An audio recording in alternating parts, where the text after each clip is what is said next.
Shalom, shalom. Good afternoon. Good morning. Good evening in Israel.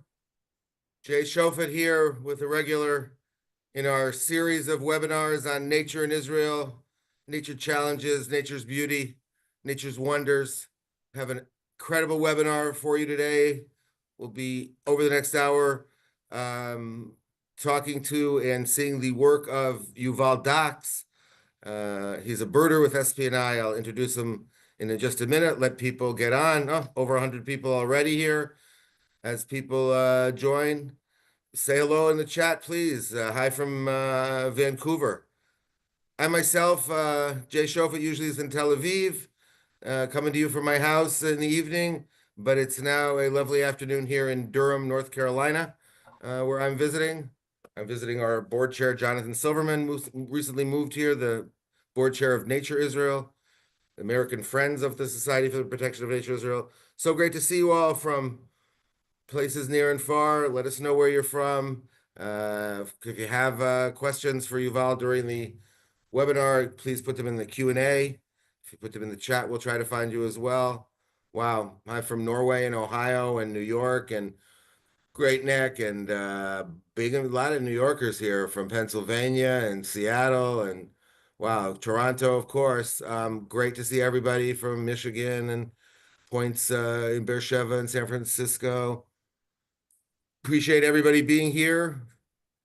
Got a good hour for you of beautiful nature, beautiful Israeli nature to fill up your morning or afternoon in Europe or North America, wherever you're calling in from or tuning in from. We are happy to be continuing this series of webinars and thrilled that everybody's joining us as usual. It's wow, it's a busy public agenda here for all of us in Israel, the States. I probably noticed that those of you in Europe, there's some stuff going on. Hi from the Berkshires, my hometown, my home neighborhood, and Ma'ale Adumim in Haifa and Johannesburg, another continent heard from. Um, Great. Look, I guess we're 4 minutes into the hour or so, and 100 and over 120 people here and coming on. I believe we're live on Facebook as well. So, and if you don't have the link or you want to send it, of course, we're recording as usual, and we'll be sending you the link afterwards. Um, anyway, it's great to be here in Durham and with you as usual for these webinars. Thank you, David Amichai, doing back office from his home in Jerusalem. And I am proud to introduce Yuval Dax. Yuval is a veteran birder with SPNI, Chevra L'Haganaat Hateva here in Israel. He's a Jerusalemite originally, lives in Modi'in, and he is the whiz with the camera. He is our drone videographer expert. I think one of the few people that our CEO allows to fly drones in flocks of birds. It's a dicey and challenging event to fly those things during bird migrations.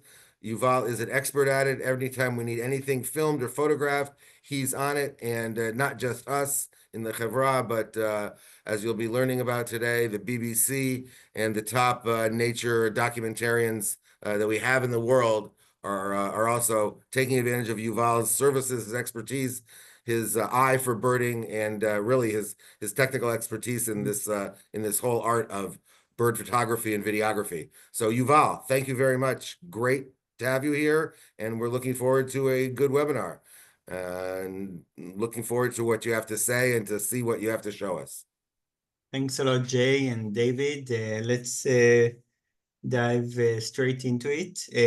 I'll just share my PowerPoint that I just prepared. Let me just do it. I'm more expert in filming wildlife than making PowerPoints. So do you see the pictures? Yes, it's not full screen, but we see the. Just a minute. No. Let me just make sure. Yeah, I think it's okay. Do you see it now? Yeah. Yes. Mm-hmm. Okay, let's just dive into it. Sure. So I'm happy that we have such an audience from all over the world. I'm Yuval Dax. I'm a first and foremost, I'm a birder, an Israeli birder. I've loved nature and wildlife since I remember myself, and I prepared a small kind of PowerPoint presentation to kind of present a really special project that I've been lucky to be part of in the last years. But before we start telling you about the Swifts, I just wanted to show you a couple of pictures about myself, how everything started. So that's how I recall myself when I was a small child. My mother says I've been a bird enthusiast, an avid birder since I was around 3 years old. And imagine how Jerusalem was like back then. You know, it's about almost 50 years ago.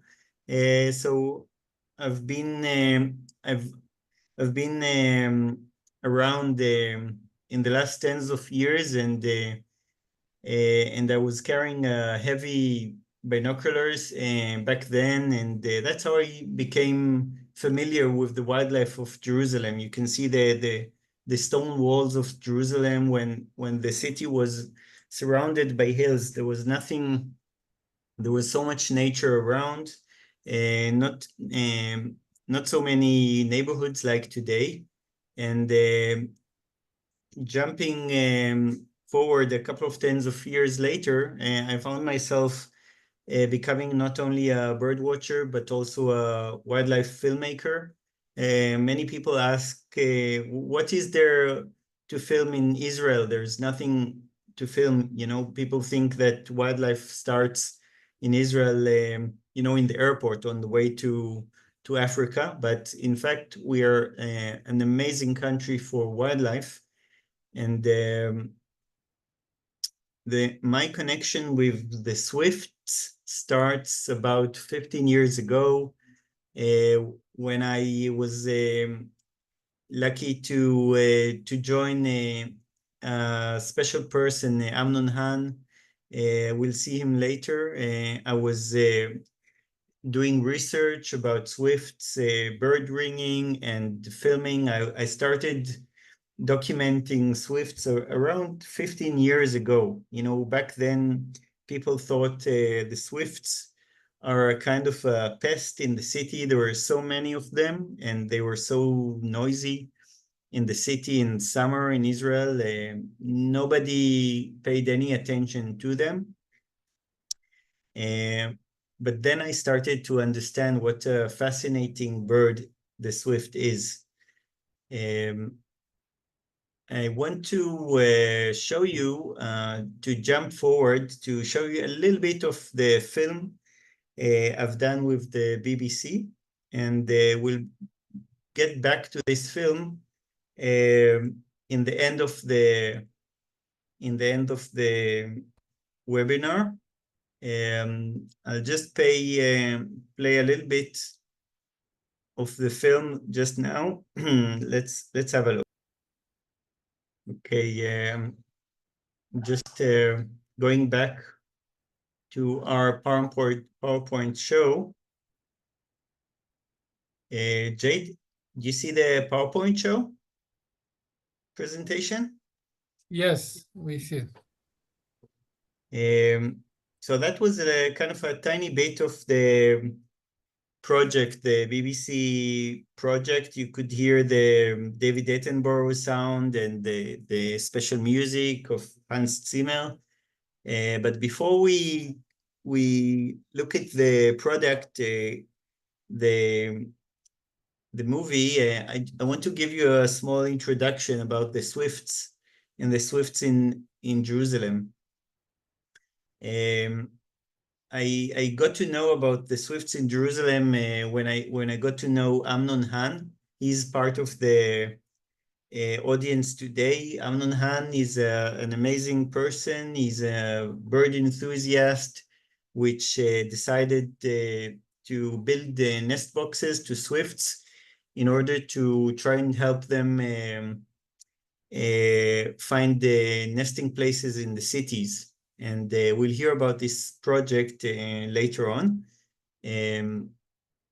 But why Swifts and why Jerusalem? Jerusalem is maybe the most holy place in the world. It's holy for three religions. Here in this picture, you can see the Jews praying on the left side, on the Western Wall, and the Muslims praying on the Temple Mount on the other side. So there's only one wall separating between these two people. You can see thousands, tens of thousands people coming to pray. In fact, this picture was taken in a really special day, a day which was religious to both religions. And of course, because of the lunar diary, these days happen only once in 19 years. And I was lucky to take a picture of this event when both religions are praying on both sides of the Western Wall. And the swifts were nesting in the Western Wall maybe since it was built, 2,000 years ago. It's an amazing place. The stones some of them are kind of a marvel. It's a miracle how they were able to build such an amazing monument. These stones are so heavy that nobody can understand how they were carried to this place. And nobody realizes that the same place, the Western Wall, which is so sacred to all these religions, is also an amazing nesting place for the swifts. And you can come in summer or spring and see tens and hundreds of swifts flying above the people praying there. It's a real spectacle. The secret of the swifts is that they can find a place to live, to nest in these unique cracks that are tiny cracks between the stones of the Western Wall. These stones were kind of cut in a perfect way, but still, after so many years, they have these tiny cracks, and these swifts managed to find a crevice in between the stones, and that's where they build their nests. And you can see tens of nests in this wall, and it's a really amazing sight. Here you can see the swifts flying above the holy city of Jerusalem. And some people believe that these birds carry the prayers of the believers up to the sky, up to God. And people don't realize that Jerusalem is not only a sacred place, but also an amazing urban wildlife place. And it became a place for urban wildlife maybe since it was built, and that makes Jerusalem maybe the oldest urban wildlife place in the world. It's not only a home, the Western Wall, not only a home for the swifts, but only for many other species of birds and animals, like these sparrows that find a place in the wall. And even the Tristram grackle or Tristram starling, it's a species related to starlings, is spreading in the last years and turning the old city and the Western Wall into its home. Just a minute. נועם, לא עכשיו, תצא בבקשה, תצא עכשיו. Mason. And one of the species that is nesting in the Western Wall is the common myna, which is a kind of invasive species, which is kind of strange how how a bird that was introduced into Israel only 20 years ago is nesting in such a holy place, which is existing more than 2,000 years. In fact, when I was doing research, I found that the Western Wall and the walls around it are home even for another species of bird, the pallid swift, that nobody knew is nesting in Jerusalem at all. So things are changing and being discovered all the time.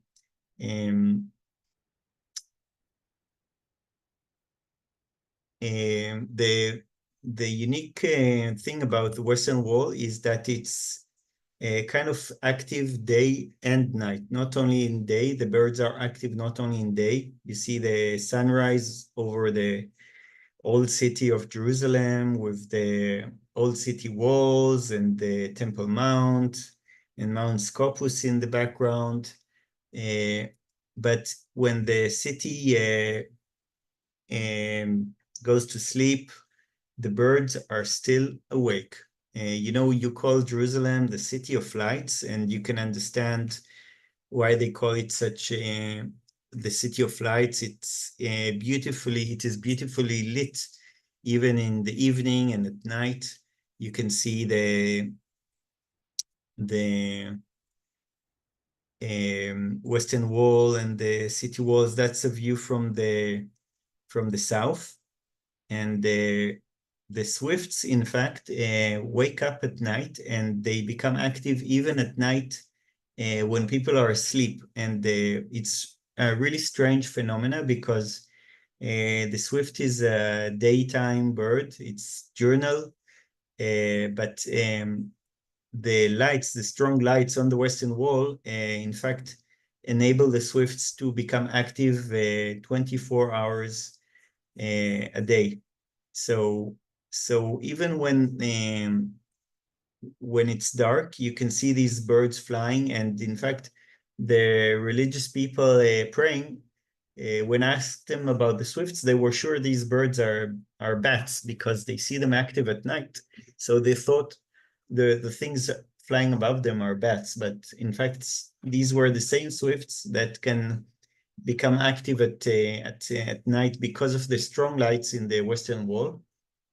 And it's this phenomena. You can see the swifts with the strong lights of the Western Wall at night. Nobody is not known from any other place in the world. Swifts becoming active at nighttime.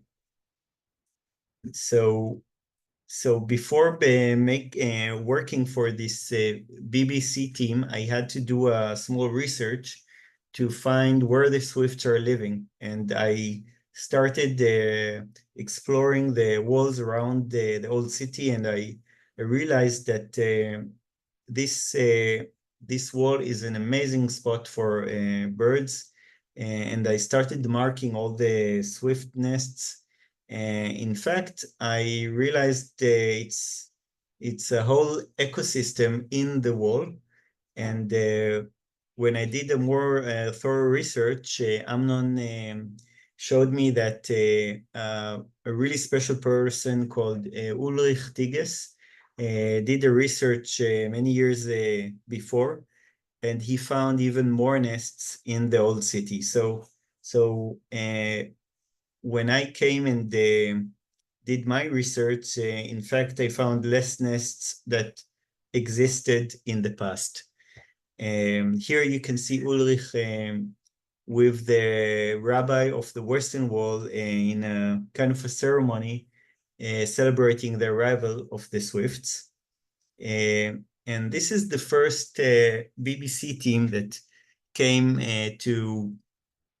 to start filming the swifts. I must say, kind of do a small introduction, that when the BBC kind of approached me, we did lots of other projects in the past. So we knew each other, the researchers, and because I've done other projects for the BBC, like documenting migratory birds in Israel and documenting hyenas. And they asked me, we were doing a new series about Asia. And we thought, tell us if there's any interesting topic, interesting story in Israel to do about Asia. And I thought, you know, what kind of animal can compete with the animals of Asia? Asia has tigers, Asia has panda bears, Asia has the elephants, Asian elephants, and the rhinos. I mean, there's nothing in Israel that can compete with such huge animals. So I offered our ibex in the desert, and I offered our oryx. We have oryx and the wolves, and we have the wild ass, really biblical, amazing biblical animals, the birds of prey, the eagles and the vultures.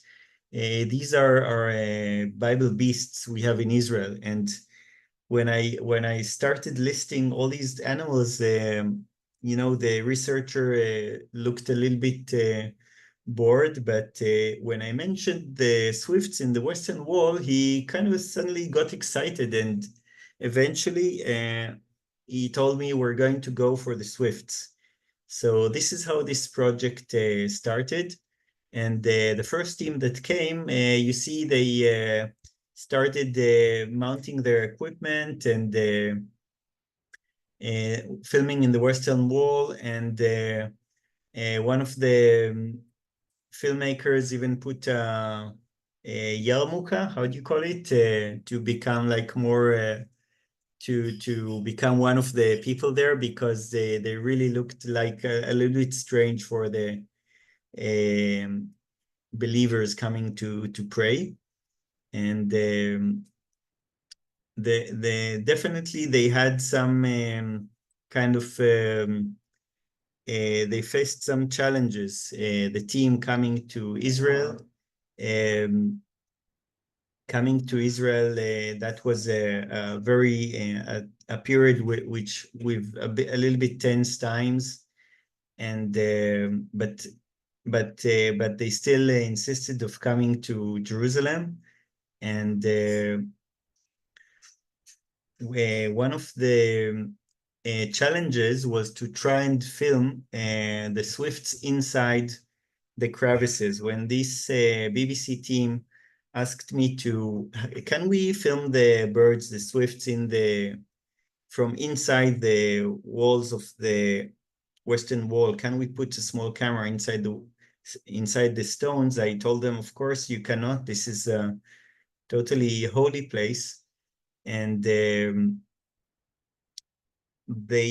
didn't give up. They didn't give up, and they tried to find a solution. And what I did offer them was to connect them with Amnon, which might want to say a couple of words later on in the end. Amnon had an amazing project of nest boxes.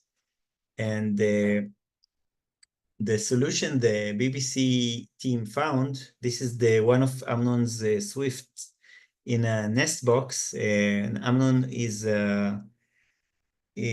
has like amazing hands, and he's building nest boxes, and the swifts really come and nest inside.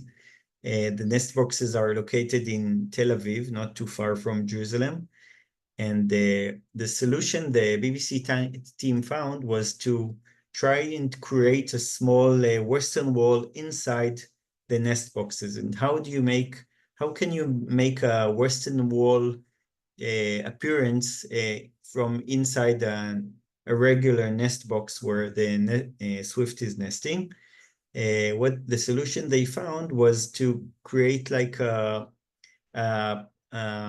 wall that looks a cover that looks like a rock from inside the nest box. And they just had to hope that the swift will come the next year.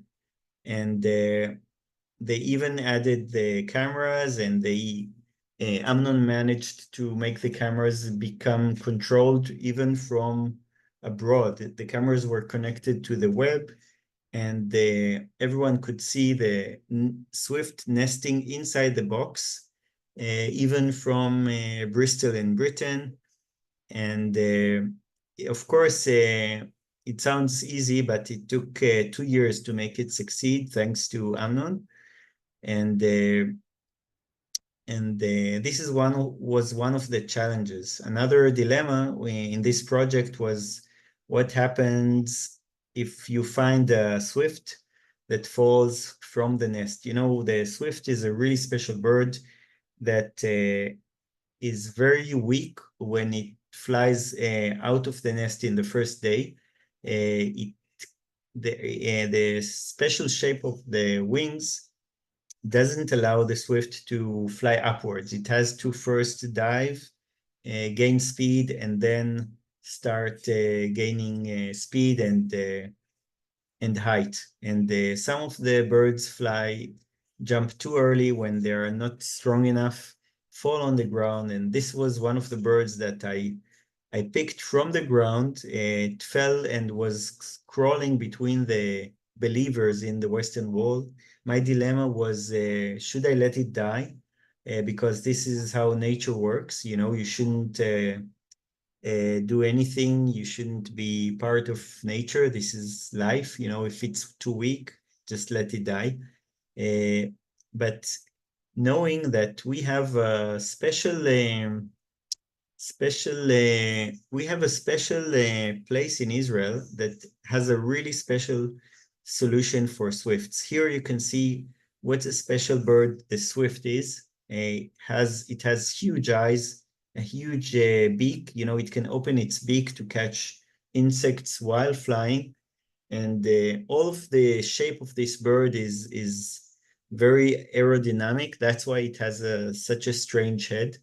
It enables this bird to gain speed.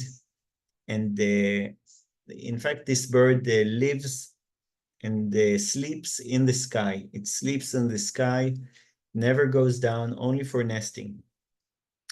It can even drink in the while flying, and it sleeps while flying, and it can even mate while flying.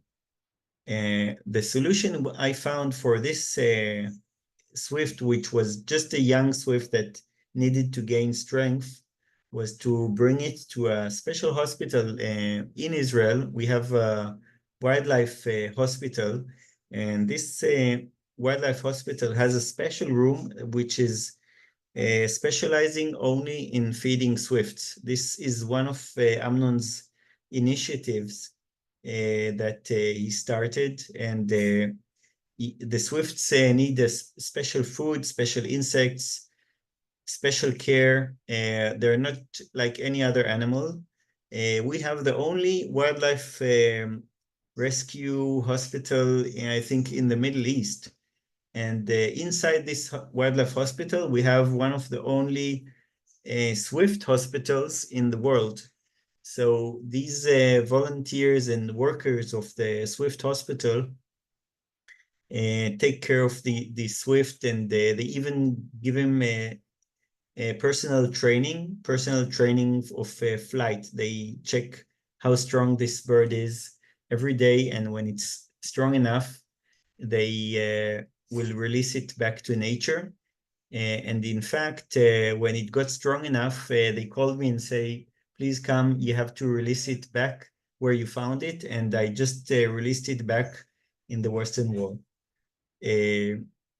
Just to make things short, just a minute, I'm just having a look at the watch. Back to the BBC team.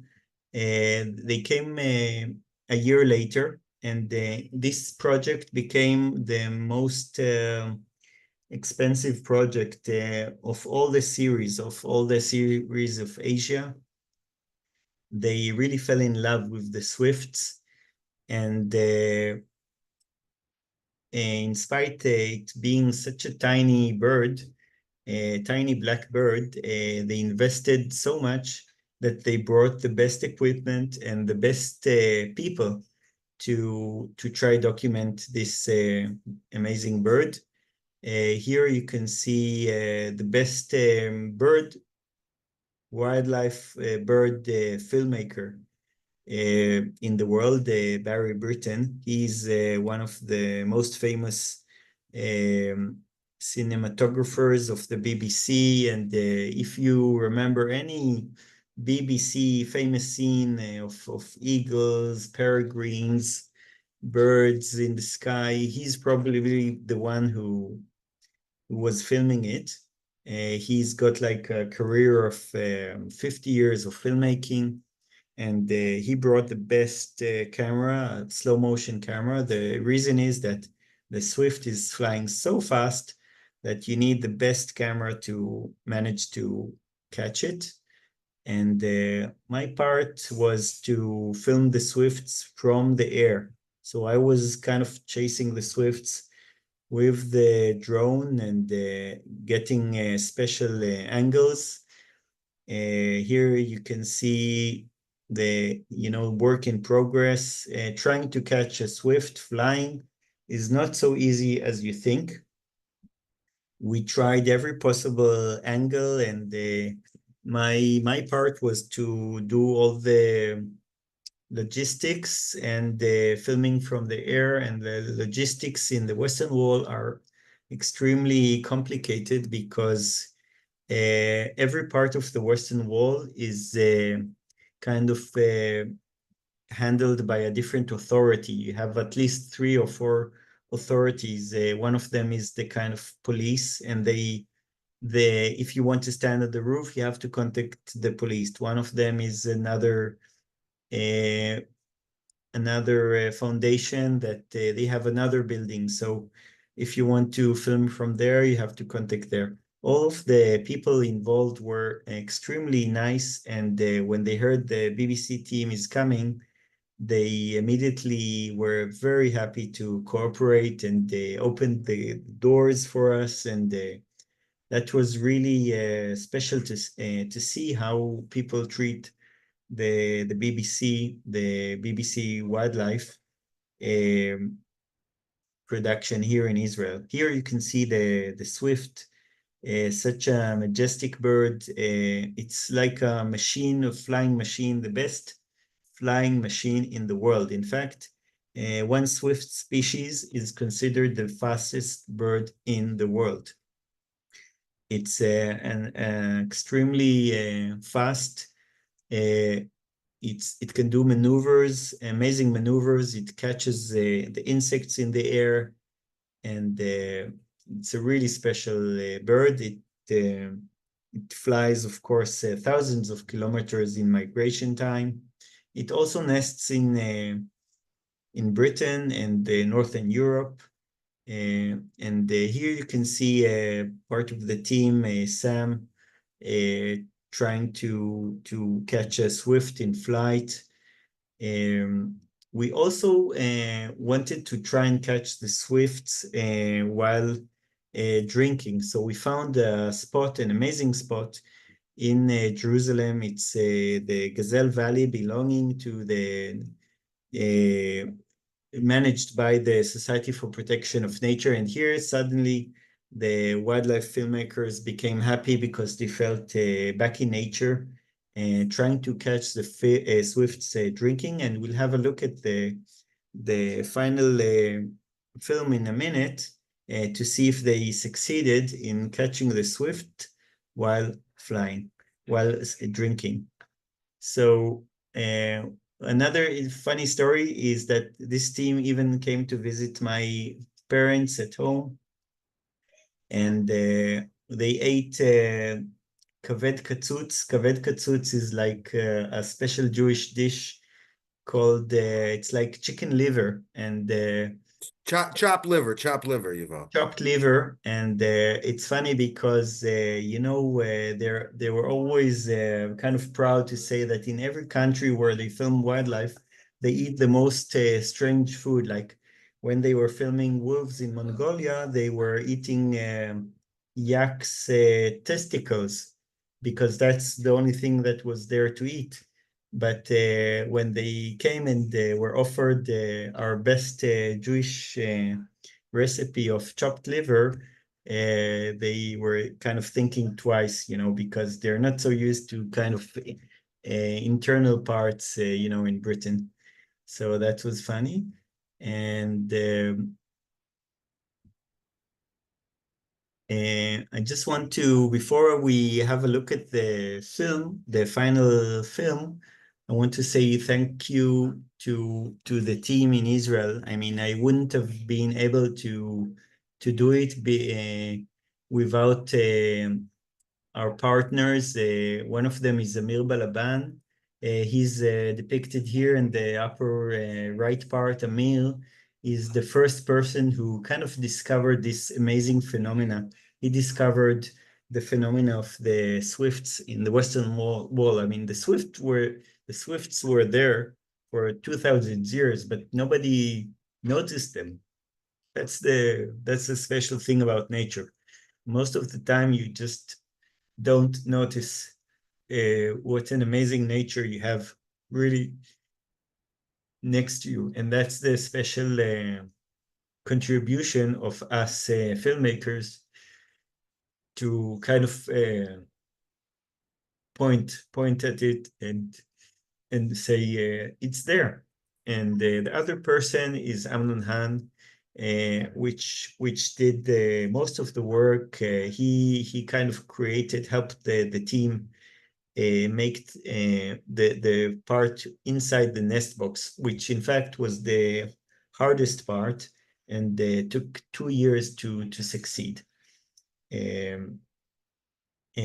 So in conclusion, what can I say? If you want to save wildlife, you can't do it by yourself. You can't carry the world on your shoulder, but at least you can try. But it's much easier when you get help of the best team. You can see Amir in the background, and Barry and Sam. The BBC team was much bigger.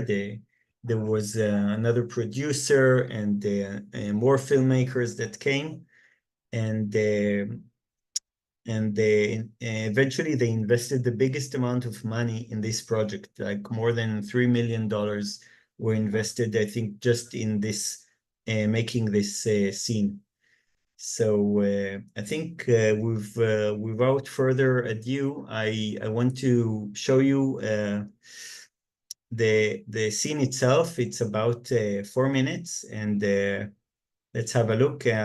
Maybe I'll manage to tell you a couple of things while doing it. Tell me if you can. Just a minute.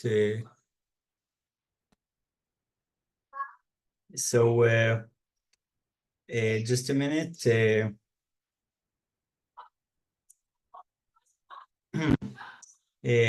Hope you enjoyed this piece. Can you hear me? Yes, we can hear you, Yuval. So I'll be glad to answer a couple of questions, and maybe Amnon here will be also able to answer. Just a minute. Amnon, can we hear you? I'm just reading the questions. Can we get the BBC link for this episode? Yeah, I'll be glad to put it. And I think we'll put it when we'll upload the video. We might just put the link. This episode was narrated by David Attenborough, and the music was done by Hans Zimmer. He's a very famous composer, and you can't get better than this. And that's the kind of flagship series of the BBC, so they really invested a lot on it, and I hope this will help to portray our amazing wildlife here in Israel. We have so many stories untold in this country. Jay, are there any more Yeah, questions? there's a couple of quick questions, and I have many questions of my own, Yuval, which if we don't get to, I'll be asking you about. But just a couple quick questions here. How many species of swifts are there in Israel? A listener in South Africa says there's 13 species in South Africa. Four. There are four species in Israel. 4 species of swift. Thank you, Amnon. Yeah. And there's a question, do we ban the swifts that we capture? And I mean, I don't think you captured any swifts in the making of this project, but in the banding stations that we have in Jerusalem and other places, do we occasionally catch swifts and band them? That you have to ask Yuval. I do catch them and ring them mostly and do research from here and there. Okay. Most of the things we do also because we have access to lots of nesting sites. We do researches quite fluently, and we do ring them. Thank you. I want to ask, so they need nooks and crannies to nest in, and in modern buildings they don't have those things. Does that mean that as over the last, few thousand years of human development, swifts have basically followed human settlement around and they live near humans all the time? Or can they find their nooks and crannies out in the wilderness far away from human habitation? The basic idea is that they did nest in. Look, first of all, this bird is known to be at least for 52 million years around us, at the same way it is. And it's the most highly developed aerial creature. It is living in the air. As Yuval told you before, it lives on the wing. It spends 9.5 to 10 months flying all the time, sleeping, eating, drinking, and even during the mating season, the breeding season, they start mating while flying. They only need the places to go inside and lay their eggs and roost and uh, incubate and raise the kids, the nestlings, what they call, not chicks. Anyway, because they were developed to flight, the wings are very narrow and long, scalloped shape. The body is very narrow. The wings are sometimes twice wingspan than the body length. And what Yuval told you is that when they go out of the nest, they need to fall down to like 2-3 meters to create enough airspeed for them to maneuver and to gain lift. They cannot flap their wings like any other bird and create the lift and go up like a helicopter.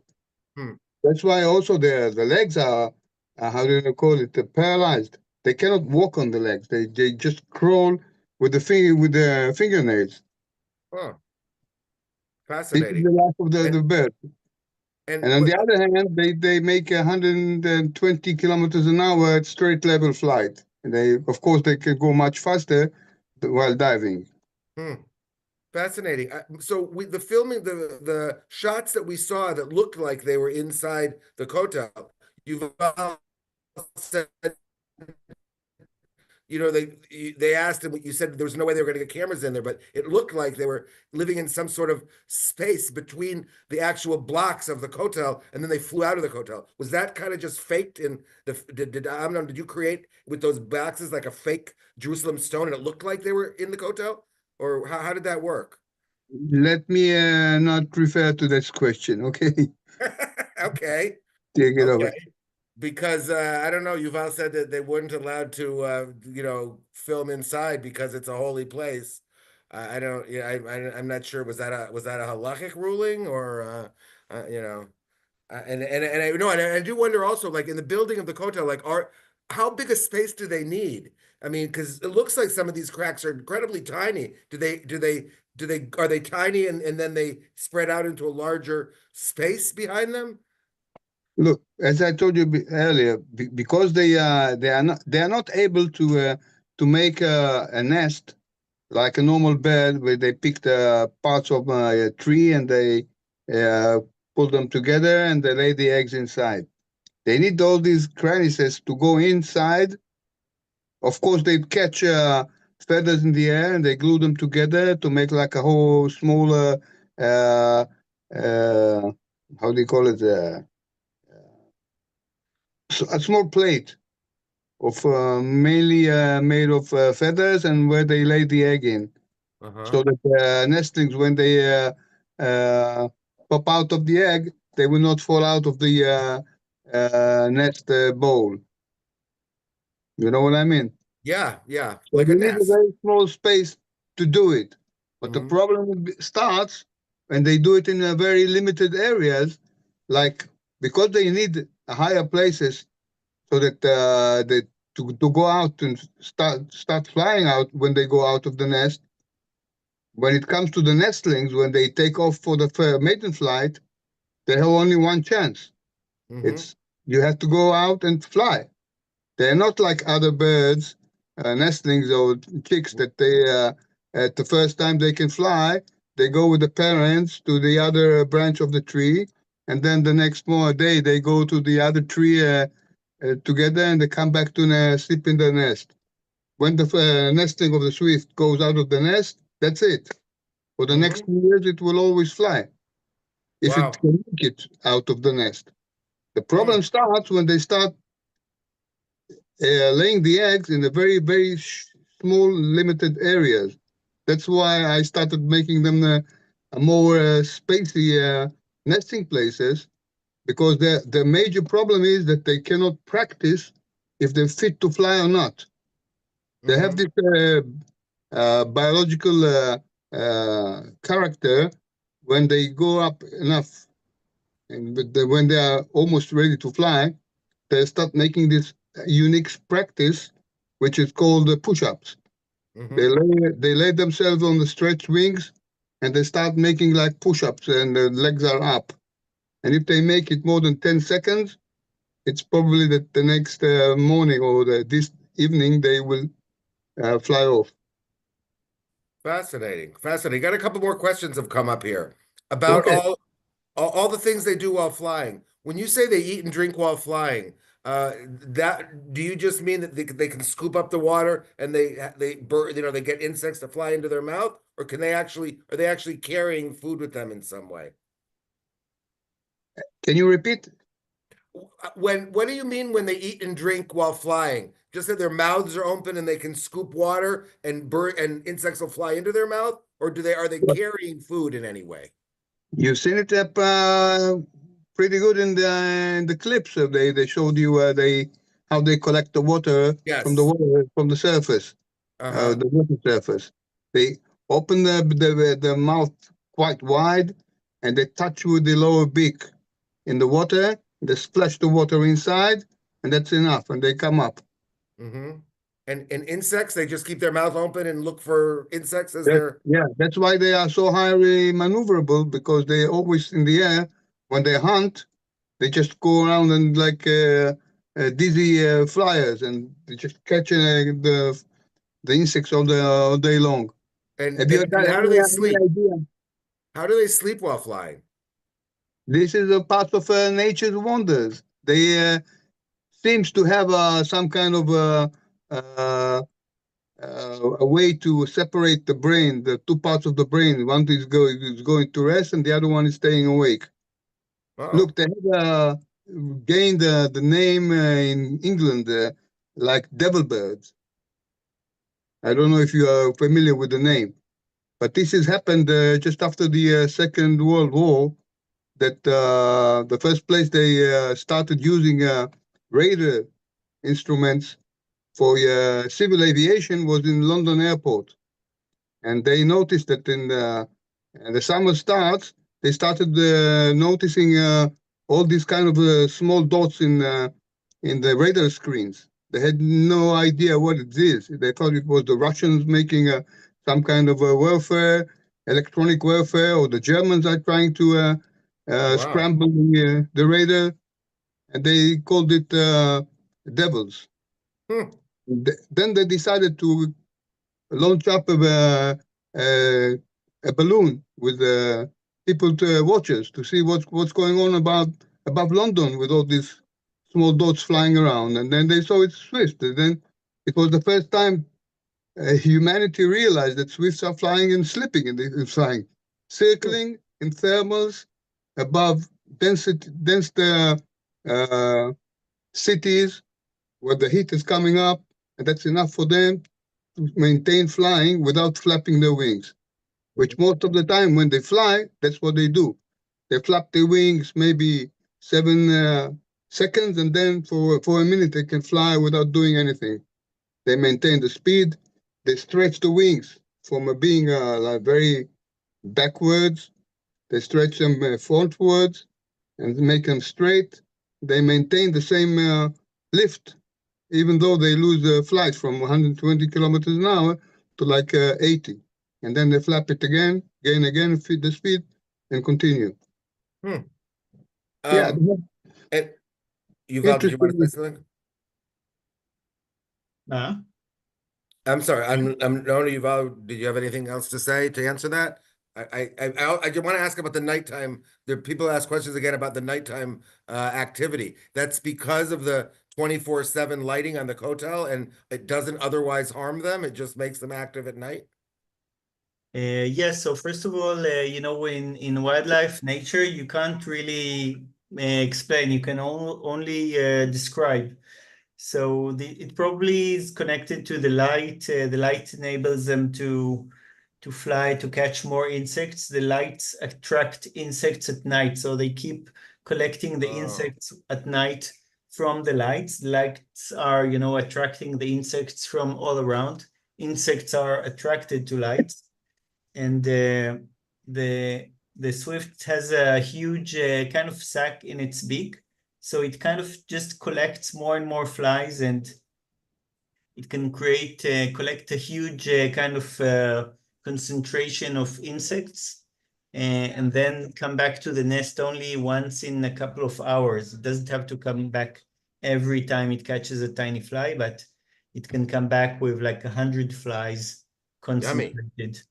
It's they call it a bolus, what they catch in the throat. It's like a small olive, and it contains like 1,500 to 1,800 insects. And they come up. Each one of the parents is coming up with one like this every hour during the breeding season. Yes, yes. This is the most highly effective pest controller. Each one of the parents that breed and feed the nestlings, they catch every day about 20,000 insects. Can you imagine? Yeah. They're very active. They go out at 4:30 in the morning before sunrise, and they come up with the last supper, like the 10th or about 10 suppers, 10 meals a day. They come up after sunset. Wow, And that's the male and the amazing. female are equally divided in their task and the parent to their tasks. That's why they look the same. You cannot differ the male from the female unless you hear them in conversation. That's the only way. Or you can wait and see who is laying the eggs. Very interesting. I'm sure you're aware of Yossi Leshem's barn owl as biological. Yeah, of course. If you put an old wooden ammunition box in a field, will you attract both swifts and barn owls? Could they be competing for the same box? I started using ammunition boxes like the 105 tank shells. Yeah. The big ones. I think it was shown by Yuval in one of his slides. Yes, we saw it. Yeah. And this is the way I started it, like nearly 20 years ago. Wow. Yuval and Amnon, this has been great. This has also been one of our most well-attended webinars of recent months. I think we had over 170 people here and 150 still with us. We're over the hour. This seems like something we should have on repeat. We'll be in touch with you in a few months, and I hope we'll be able to send out the link when we send out the link to this webinar. Okay, great. You can find us. We are the association, the Friends of the Swifts, and you can find us. We have right now we have live transmissions by YouTube Live from different kinds of nesting sites. Really? Actual nest. Yes, yes. You can even Okay, I see mean, it from we, behind me. You see okay, one of my projects in yeah. 19 nesting boxes. Well, yeah, we saw a piece of that in the video. I know we have Raptor cams that we occasionally show on our webinars, but I think Swift cams should be there as well. So, Yeah, you can see it behind me. It's live. yeah, cool. Awesome. Amnon, where are you? I thought you were in the Jerusalem Bird Observatory. No, no, no. I mean, give a time. Where's my home? Really? Where I run the association, where I started Okay. the project. At my home, at the roof of my home, there are 15 swift nesting boxes. The first colony I built in Israel. Wow, very It's cool. called the Givatayim Bird Observatory. Is it? Okay, that's cool. Great to know. We'll pop by sometime. Yeah, Anyway, by now Very we've published. happy. I managed to publish 4 academic researches I made about the Swift. Very interesting finding, especially their ability to raise nestlings. Not they lay their eggs for like dolphins do, like whales do, and like we humans do. We are capable of fostering others nestlings. wow, amazing. Very Yes, it is. interesting. Yuval, Yes, it is. thank you for introducing us to Amnon. And thank you both for a very interesting webinar. We want to follow up on this. Quick question: people ask about swallows. People confuse them, and are they related? And are there also swallows in the kotel? Yeah, of course, they look very similar, but they're totally different. They're not at all relatives. The swallows are considered songbirds. They have a different way of flying. The swifts are more relatives of the, hummingbirds, and they're not considered songbirds. They have a totally And, different biology. and in Hebrew, the swifts are sisim. Sis, yeah. Exactly. The sis, Sis, and sis, Yeah. they're and mentioned in the swallows Bible. are what? Snunit, snuni. Snunit. Cool. The name Sis was given to the Swift by Jeremiah, the prophet, because he liked the sounds they make when they communicate. Huh. This is the onomatopoeic name made by the sounds the animal is making. Thank you very much, both of you. Thank you, David Amichai, home in Jerusalem. We will be back in another couple weeks. Keep abreast of our announcements on email and on our website about upcoming webinars. And we have some tourist days coming up in Israel as well, and that'll be on our webinars. We'll be sending information about it. Thank you everybody for tuning in and viewing from at least 3 different continents. So we're Thank you very appreciative. much. And Yuval, Amnon, kol hakavod. Mamash ma'an. Whoever has any question, don't hesitate to contact me. I'll Right, be you can glad to contact answer. us. We can forward to Amnon if you have any questions we didn't answer here. You know how to get a hold of me or David in our offices here. So we will pass on any questions we have, and we'll see you again sometime soon. Yeah, Thank you hopefully. very much. Enjoy. Have a great day, everyone. You too. Thank you. Bye. Bye-bye. Goodbye.